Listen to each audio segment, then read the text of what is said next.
মেঘনা নদীর মোহনায় বঙ্গোপসাগরের বুকে জেগে উঠেছে এক নতুন চর, নাম তার মাঝের চর।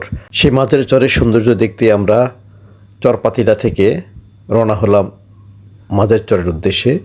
মেঘনা নদীর মোহনা বঙ্গোপসাগরের এই অংশ পেরিয়ে আমাদের ট্রলার ছুটে চলছে সেই মাঝের চরের উদ্দেশ্যে।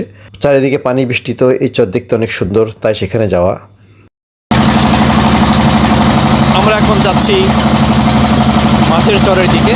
মাছের চরের পরে আমরা যাব চর কালকিনি, এরপরে সময় থাকলে চর নিজাম। আমরা অবস্থান করছি এখন বঙ্গোপসাগরের বুকে। মাঝের চরের দিকে যাওয়ার সময় আমরা মাছ শিকার করা কিছু পাখি দেখলাম সাগরে। গত বছর পূর্ব ঢালচর থেকে ফেরার সময় আমরা এই মাঝের চরের সন্ধান পেয়েছিলাম, তখন অবশ্য যাওয়ার মতো সময় হয়নি। আমরা দুপুরে খাওয়ার জন্য চর কুকরিমুকরি ঘাট থেকে 5টি ইলিশ মাছ 500 টাকা কিনেছিলাম।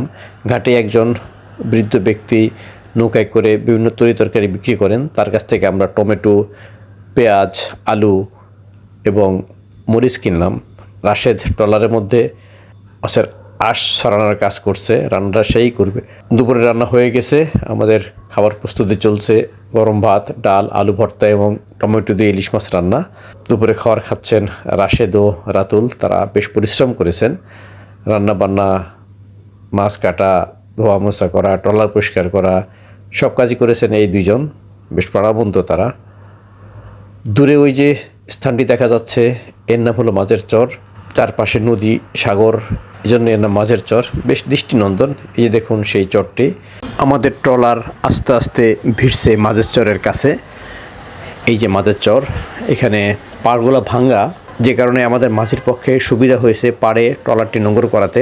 আমাদেরও কষ্ট করতে হয়নি, ট্রলার থেকে লাফিয়ে আমরা নেমে গেছি চরে। এই হলো মাঝের চরের ভিতরে আমরা হাঁটছি। গাছগুলো নতুন বোঝাই যাচ্ছে, আর শ্বাসমূল আছে এদিকে। এই হলো মাঝের চর, এদিকে বঙ্গোপসাগর। কেওড়া গাছ এগুলো সব, কেওড়াই সবগুলা দেখা যাচ্ছে। উপকূলে প্রথম কেওড়া গাছই লাগানো হয় যখন নতুন চর জাগে। এ হলো কেওড়ার বন। শ্বাসমূলগুলোও নতুন নতুন, বেশি দিন বয়স হয়নি এই মাছের চরে। মাঝের চরে বয়স বেশি হয়েছে, তবে আসলে গাছপালা বেশি ধরনের লাগানো হয়েছে, কয়েক বছর হবে। গাছগুলো নতুন নতুন চারা গাছ বোঝা যাচ্ছে। এই হলো মাঝের চর।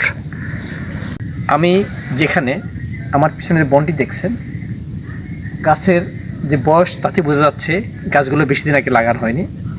আর এই যে চর, এই চরটির নাম হলো মাঝের চর। বঙ্গোপসাগরের মোহনায়, মেঘনা নদীর মোহনায় বঙ্গোপসাগরের মাঝে এই চরটি জেগে উঠেছে বলে এর নাম হয়েছে মাঝের চর। এটাই জানিয়েছেন জেলেরা। একজন জানালেন ওনারা ছোটোবেলা থেকেই এই চর দেখে আসছেন, তবে গাছের যে বয়স তাতে বোঝা যাচ্ছে গাছপালা অল্প দিন আগে লাগানো হয়েছে। এই যে একটি লতা জাতীয় গাছ, কাটা আছে, এটা তাম্বুরা কাটা গাছ বলে। গাছের গোড়াটা দেখুন, বেশ সুন্দর। এই হলো মাঝের চর। এখানে কিন্তু কোনো প্রাণী নেই। প্রাণী বলতে আসলে যে মানে চতুষ্পদ যে প্রাণী, মহিষ, হরিণ এগুলো নেই, কারণ যেটা জানালেন বর্ষা নাকি ডুবে যায়, তখন প্রাণীগুলো বাঁচে না, যে কারণে এখানে ভাবে সেই ধরনের প্রাণী নেই। মহিষ নেই, হরিণ নেই, শিয়ালও নেই, তবে পাখি আছে। আমি ঢুকার সাথে সাথে বেশ কিছু মাছরাঙা দেখলাম। এই হলো মাঝের চর। বঙ্গোপসাগরের বুকে একটি নিসর্গ, সবুজের একটা দারুণ সমারোহ। তো সুতরাং পর্যটকরা যদি পারেন আসবেন এই চর দেখার জন্য। রফিকুল হায়দার ফরহাদ, মাঝের চর, বঙ্গোপসাগর।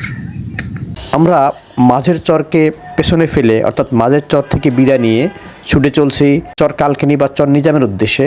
তখন সন্ধ্যা হয়ে আসছে, আমাদের আরও লম্বা পথ পেরোতে হবে। তাই সন্ধ্যার আগেই আমরা যেন চর কালকিনি বা চর নিজামে পৌঁছাতে পারি, তাই আমরা এই স্থান ত্যাগ করে রওনা হলাম। এই যে সন্ধ্যা হয়ে গেছে, আমরা এখন ছুটছি চর কালকিনির দিকে। মোটামুটি কাছাকাছি স্থানে চলে এসেছি। এই হলো আমাদের মাঝের চর অভিযান।